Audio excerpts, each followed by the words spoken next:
Welcome back to another new video in SD Bio, Life with Life Science.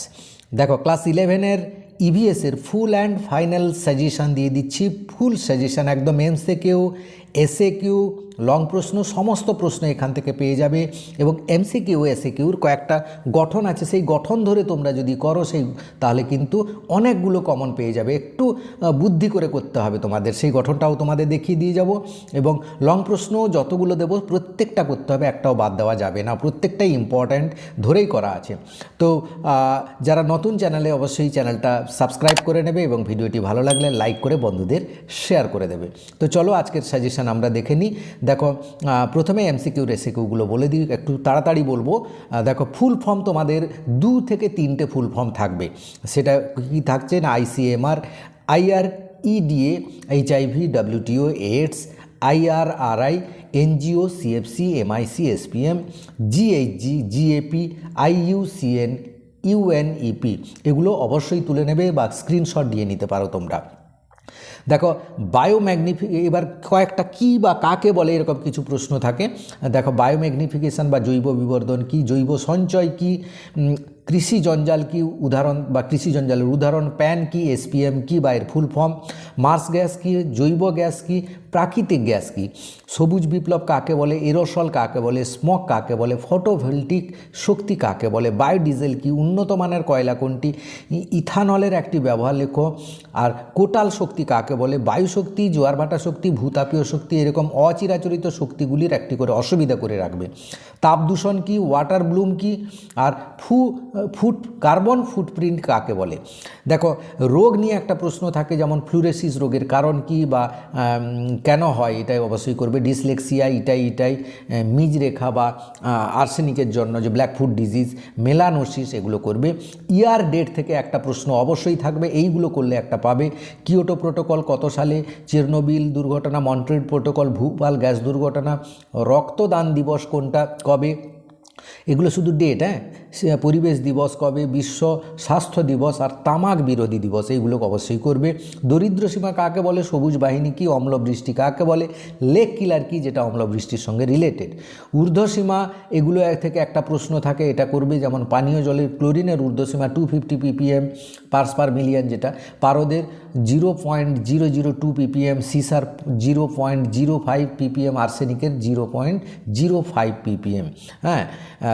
এগুলো তোমরা কিন্তু করবে। এবার দেখো লং প্রশ্ন যেগুলো দিচ্ছি গ্রুপ সিতে থাকবে, সেখানে তোমাদের একটু আগেরটা বলে নিই। তোমাদের এখানে এমসিকিউ থাকবে যেমন 24টা এমসিকিউ থাকবে, এসএকিউ 16টা থাকবে, আর লং প্রশ্ন থাকবে 5টা থাকবে, যেটা হচ্ছে 8 নাম্বার করে, 8 5 40, এরকমভাবে ডিস্ট্রিবিউশন থাকবে। এবার গ্রুপ সি দেখো চ্যাপ্টার 1 থেকে একদম চ্যাপ্টার ওয়াইজ বলে দিচ্ছি, প্রতিটা প্রশ্ন ভালো করে করবে। প্রথম প্রশ্ন দেখো, পরিবেশ বলতে কী বোঝো, পরিবেশের বিভিন্ন উপাদানগুলি সংক্ষেপে লেখো। আর জনসংখ্যার চাপ কী, জনসংখ্যা ও পরিবেশের মধ্যে সম্পর্ক বর্ণনা করো। তারপরে দেখো পরিবেশের অবক্ষয় বলতে কী বোঝো, পরিবেশের অবক্ষয়ের কারণগুলি আলোচনা করো বা জল অবক্ষয়ের উপর টিকা লেখো। গ্রামাঞ্চলের পরিবেশগত সমস্যাগুলি লেখো। পরিবেশগত বাধা বলতে কী বোঝো, সম্পদ সংরক্ষণ বলতে কী বোঝো, পরিবেশের ভারসাম্য বজায় রক্ষায় জল সম্পদের গুরুত্ব আলোচনা। জল সম্পদটা এবার একটু ইম্পর্ট্যান্ট রয়েছে। প্রাকৃতিক পরিবেশ ও সামাজিক পরিবেশ বলতে কী বোঝো, পরিবেশ ও বসতির মধ্যে সম্পর্ক। প্রত্যেকটা কিন্তু ইম্পর্ট্যান্ট রয়েছে, যেগুলো স্টার মারা নেই সেগুলো যে করবে না তা কিন্তু নয়, প্রত্যেকটাই করবে।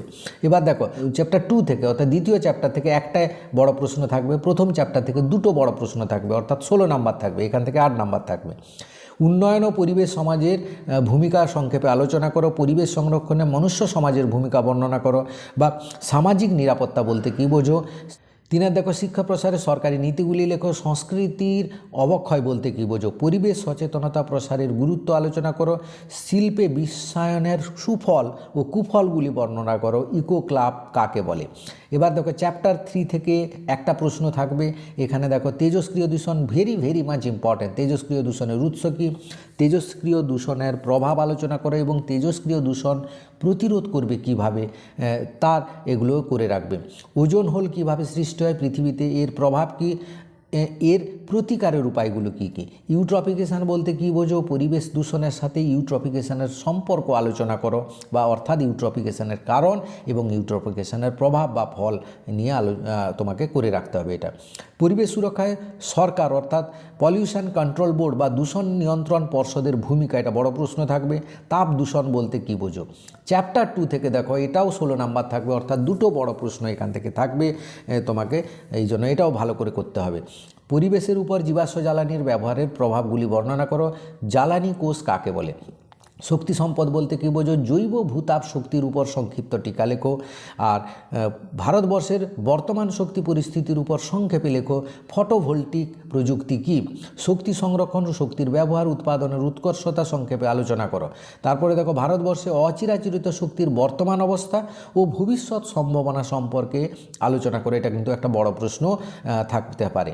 আবর্জনা শক্তি বলতে কী বোঝো। সম্পদ ও বর্জ্যের মধ্যে পার্থক্য কী, এটা কিন্তু ভালো করে করবে। পরিবেশের উপর জীবাশ্ম জ্বালানি ব্যবহারের প্রভাব, বা আরেকটা প্রশ্ন একটু ঘোরানো থাকে, মানুষের শরীরের উপর পরিবেশ দূষণের প্রভাবগুলি সংক্ষেপে লেখো। এই প্রশ্নটা কিন্তু খুব ইম্পর্ট্যান্ট।